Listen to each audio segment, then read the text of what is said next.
السلام علیکم ورحمۃ اللہ تعالیٰ وبرکاتہ۔ ہر ابتدا سے پہلے، ہر انتہا کے بعد، ذات نبی بلند ہے ذات خدا کے بعد۔ دنیا میں احترام کے قابل ہیں جتنے لوگ، میں سب کو مانتا ہوں لیکن مصطفیٰ کے بعد۔ وادی رضا کی کوہ ہمالا رضا کا ہے، جس سمت دیکھیے وہ علاقہ رضا کا ہے۔ قتل حسین اصل میں مرگ یزید ہے، اسلام زندہ ہوتا ہے ہر کربلا کے بعد۔ میرے عزیز دوستو، جیسے کہ آپ کو معلوم ہے کہ شب برات آنے والی ہے۔ جیسے جیسے شب برات قریب آتی جائے گی، جیسے جیسے شب برات قریب آ رہی ہے، لوگ پوچھتے ہیں کہ شب برات کب ہے، کیسی عبادت کرنی چاہیے، اور جیسے ہی شب برات آتی ہے مسجدیں بھر جاتی ہیں۔ لوگ پوری پوری رات جاگتے ہیں، اگلے دن روزہ رکھتے ہیں۔ اچھی بات ہے، رکھنا بھی چاہیے۔ شب برات کب ہے یہ میں آپ کو بتاؤں گا بعد میں، لیکن کچھ ضروری باتیں ہیں جو میں آپ سے بتانا چاہتا ہوں، جو میں آپ کے سماعتوں کے دہلیز پر رکھنا چاہتا ہوں۔ اور جتنی باتیں میں آپ سے اس ویڈیو میں بتانے والا ہوں، اس کا مقصد یہ ہے کہ ہم اپنی لائف میں ان کاموں کو کریں جن کو کرنے کا اللہ رب العزت نے حکم دیا ہے، اس طریقے کو اختیار کریں جس طریقے کو اللہ اور اس کے رسول صلی اللہ علیہ وسلم نے بتایا ہے۔ اس طریقے پر چلیں جس طریقے کو چلنے کے بعد اللہ اور اس کے رسول صلی اللہ علیہ وسلم راضی ہوں۔ میرے عزیز بھائیوں، اتنی بات تو آپ بخوبی جانتے ہوں گے کہ اللہ رب العزت نے کچھ فرض عبادتیں ہم پر رکھی ہیں، جیسے کہ 5 وقت کی نماز ہر مسلمان پر، ہر مومن پر فرض رکھی ہیں، اور یہ وہ عبادتیں ہیں جو کسی بھی صورت میں معاف نہیں ہوں گی۔ تو جو اللہ رب العزت نے ہم پر 5 وقت کی نمازیں فرض کی ہیں، اگر ہم ان کو نہیں کرتے تو میرے پیارو، حشر کے میدان میں بڑی سخت پکڑ ہوگی۔ مان لیجئے اگر کوئی شخص صاحب نصاب ہے تو سال میں 1 مرتبہ زکوٰۃ فرض ہے۔ کوئی اگر صاحب نصاب ہے تو زندگی میں 1 بار حج کرنا فرض ہے، اگر حج کرنے کی طاقت رکھتا ہو۔ سال میں 1 مرتبہ رمضان کے روزے فرض ہیں۔ حرام سے بچنا ہر مسلمان پر فرض ہے، اور حلال کو اختیار کرنا یہ بھی ہر مسلمان پر فرض ہے۔ دوسروں کے حق ادا کرنا یہ بھی مسلمانوں پر فرض ہے۔ تو کچھ چیزیں جو ضروری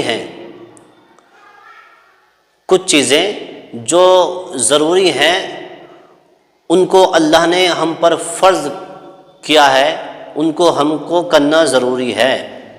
اور فرض عبادتیں ہوتی ہیں، اگر ہم ان کو کرنا ہے کہ ہم کو ان کو کرنا ہی ہے۔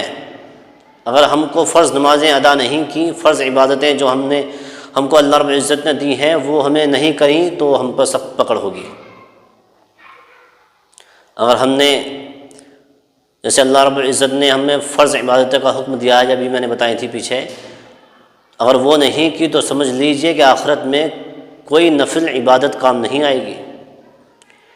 کتنے بھی آپ پوری پوری رات سر و سجود رہیں، سجدے میں رہیں، رکوع میں رہیں، نفل عبادتیں کرتے رہے ہیں، لیکن جب تک فرض نمازیں آپ نہیں پڑھیں گے، فرض نمازوں کو، فرض عبادتوں کو نہیں پڑھیں گے، نہیں کریں گے، تو آپ کی نفل عبادتیں کسی بھی کام کی نہیں ہیں، آپ کو نہیں بچا سکتی۔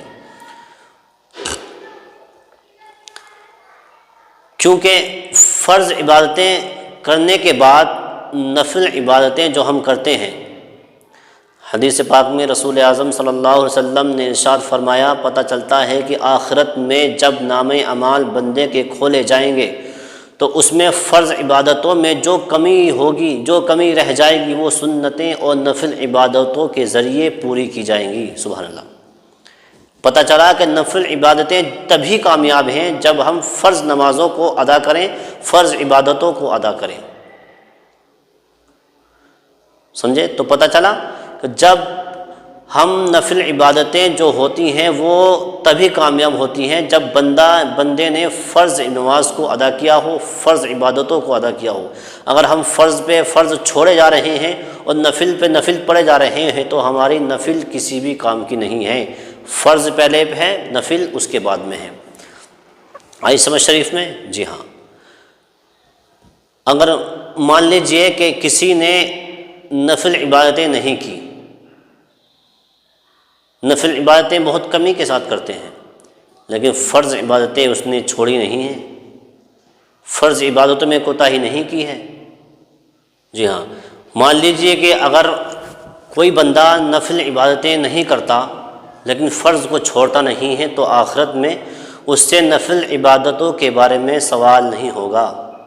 ہاں، اگر نفل عبادتیں تم نے چھوڑی ہیں، اگر تم نے فرض عبادتیں چھوڑی ہیں تو سوال ہوگا کہ تم نے فرض عبادتیں کیوں نہیں پڑھیں، کیوں نہیں کی۔ اللہ رب العزت ارشاد فرمائے گا میں نے تم کو 5 وقت کی فرض نماز کو کرنے کا حکم دیا ہے تو آپ نے فرض کو چھوڑ کر نفل کیوں پڑھی؟ فرض پہلے ہے، نفل بعد میں ہے۔ تو میرے پیارو، نفل پڑھیے، پڑھنے کو کوئی منع نہیں کر رہا، لیکن نفل پڑھنے سے پہلے فرض عبادتیں جو اللہ رب العزت نے ہم کو کرنے کا حکم دیا ہے پہلے اس کو کریں، پھر نفل عبادتیں کریں۔ تو آئیے میں آپ کو بتاتا ہوں، میں آپ کو سمجھانا چاہتا ہوں وہ بات کہ یعنی شب برات میں عبادت کرنا کیسا ہے، عبادت کرنا کیا ہے۔ نفل عبادت شب برات میں دن میں ہم نفل روزہ رکھتے ہیں اور رات کو ہم شب برات کی رات کو ہم نفل عبادت کرتے ہیں، اور شب برات نفل عبادت کرنے کے لیے بہت عظیم الشان رات ہے۔ اس رات میں نفل عبادت کرنے کا بہت بڑا ثواب ہے۔ اور ایک بات اور یاد رکھیں کہ کسی بھی نفل عبادت کا ثواب فرض کے برابر نہیں ہو سکتا۔ فرض یار فرض ہے۔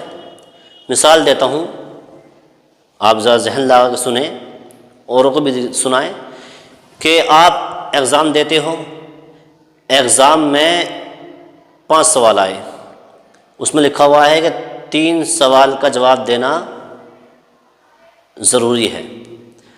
اب بچے کتنے؟ 2، وہ خالی ہیں، آپ ان کو جواب ان کا دیں یا نہ دیں؟ تو ایک سوال 30 نمبر کا ہے تو 3 سوال 90 نمبر کے ہو گئے۔ اب 10 نمبر آئے کہاں سے؟ تو 10 نمبر ممتحن یہ دیکھتا ہے کہ 10 نمبر جو ہیں آپ کے کہاں سے آئیں گے، جو آپ کی رائٹنگ دیکھے گا، آپ کے لکھنے کا طریقہ دیکھے گا، آپ کے سوال کو سمجھ کر جواب دینے کے طریقے دیکھے گا۔ تو جو 10 نمبر جو ہیں وہ آپ کی رائٹنگ کے اور آپ کے لکھنے کے طریقے سے دے گا، سمجھے۔ اور اگر آپ نے 2 سوال جو چھٹے ہوئے ہیں 5 میں سے 3 کرنے کا حکم دیا ہے، اگر آپ اس میں سے کوئی ایک آدھ سوال کریں تو آپ کا نمبر اس سے بھی ملے گا، تو لیکن آپ نہیں کریں تو کٹے گا نہیں۔ اسی طریقے سے اگر آپ کو اللہ رب العزت نے فرض نمازوں کو، فرض عبادتوں کو کرنے کا حکم دیا ہے تو آپ فرض کو کرنا ہی کرنا ہے۔ اگر آپ نفل نماز پڑھیں تو اور اچھا ہے، لیکن اگر فرض نمازوں میں کوئی کمی رہ جائے تو نفل نمازوں کے ذریعے وہ کمی پوری ہو جائے گی۔ جیسے کہ ابھی میں نے 5 سوال کا اگزامپل دیا تھا کہ 5 سوالوں میں اگر آپ 3 کریں، اس میں کوئی کمی رہ جائے، پھر 2 بھی کر دیں، تو جو 3 سوالوں میں جو کمی ہے ان 2 سوالوں میں سے کچھ نمبر لے کر ان 3 سوالوں سے پورا کر دیا جائے گا، یعنی 100 نمبر آپ کے اس میں درج کر دیے جائیں گے۔ اسی طریقے سے فرض نماز ہے، فرض عبادتیں ہیں، یعنی آپ کو فرض عبادت کرنی ہے، بعد میں نفل پڑھنی ہے۔ نفل عبادتیں جو ہیں اس کی فکر جب ہم کرنے لگیں گے، فرض عبادتیں جب ہم کریں گے، فرض نمازیں ہم جب پڑھیں گے تو نفل عبادتیں کام آئیں گی۔ جو میں آپ کو بات بتانا چاہتا ہوں وہ بات سنیں۔ آج کل نفل عبادتوں کا اتنا فکر ہو چکی ہے کہ ہم فرض نمازوں کو بھولے بیٹھے ہیں۔ دیکھیے آپ شب برات کی فکر کر رہے ہیں، 15 دن سے 10 دن 15 دن پہلے سے تیاری کرتے ہیں کہ شب برات آنے والی ہے، نفل عبادت کریں گے۔ میں منع نہیں کر رہا، کرو، عبادت کرنا ثواب کا کام ہے، لیکن آپ نفل کے چکر میں پوری رات، آپ شب برات میں پوری رات آپ نفل عبادتیں کریں، لیکن جب فجر کا وقت آئے آپ فرض کو چھوڑ دیں، سو گئے، تو آپ کی پوری رات کی جو نماز ہے نفل عبادت وہ فرض نہ پڑھنے کی وجہ سے بیکار گئی۔ تو میرے بھائیوں، میں آپ سے یہی کہنا چاہتا ہوں کہ جو آپ فرض نمازیں آپ کو دی ہیں اللہ رب العزت نے، وہ پہلے کرو، بعد میں نفل ہے۔ جی ہاں، تو میں آپ کو بتاؤں کہ شب برات کب ہے، یعنی 7 مارچ کو شب برات ہے۔ 7 مارچ کو جب دن گزر جائے گا تو مغرب کی نماز کے بعد جو رات آئے گی وہ شب برات کی رات ہوگی، جو کہ 7 مارچ غالباً منگل کا دن پڑ رہا ہے۔ تو میں آپ سے یہی گزارش کروں گا کہ شب برات کی رات میں آپ نفل عبادتیں خوب کریں، قرآن پڑھیں، سنتیں پڑھیں، نفل کی پڑھیں اور ذکر و اذکار کریں، لیکن اس کے کرنے کے بعد میں جب فجر کا وقت ہوگا تو آپ کو فرض پڑھنا ضروری ہے۔ اگر آپ نے فرض نہیں پڑھی، پوری رات عبادت میں لگ گئے، نفل عبادت میں، تو آپ کی نفل عبادت کسی کام کی نہیں ہے۔ اور اس ویڈیو کو آپ شیئر کریں تاکہ دوسروں کو پتہ چلے۔ میں چلتا ہوں، اسلام زندہ باد، مومن پائم دباد۔ السلام علیکم ورحمۃ اللہ تعالیٰ وبرکاتہ۔